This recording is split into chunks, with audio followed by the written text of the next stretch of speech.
D'abord rassurer nos collègues, nous allons en effet demander des crédits supplémentaires, non pas parce que nous aimons dépenser l'argent public, mais pour répondre aux besoins réels que nous avons identifiés. Alors, ce qui est présenté comme une augmentation de 13,6 millions d'euros de crédits alloués aux bourses scolaires n'en est fait qu'un trompe-l'œil. C'est ce que j'ai déjà tenté de vous démontrer ce matin.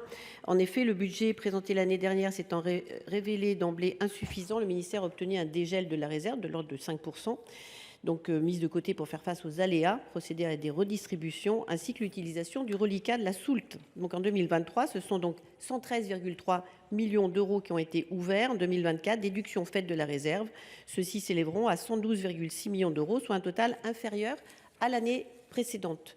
Donc les restrictions budgétaires se répercuteront mécaniquement sur les familles. Elles en ont déjà fait les frais cette année, puisque la dernière commission nationale des bourses a porté la contribution progressive de solidarité de 2 à 7 points et que de nombreux établissements se sont vus contraints d'augmenter une nouvelle fois les frais de scolarité. Donc comment espérons-nous atteindre l'objectif de doublement du nombre d'élèves fixé par le président de la République sans accompagner les familles qui ne peuvent s'acquitter des frais d'écolage? Donc en l'état, dans un contexte inflationniste mondial, ce budget ne permettra certainement pas de répondre à tous les besoins. Cela risque de pousser davantage les postes consulaires à s'auto-censurer pour rester dans les limites de l'enveloppe, ce qui est contraire à l'esprit même de notre politique des aides à la scolarité et à l'exigence de mixité sociale qui doit continuer à prévaloir au sein de notre réseau d'enseignement. C'est pour ça que nous demandons une revalorisation des crédits à hauteur de 20 millions d'euros.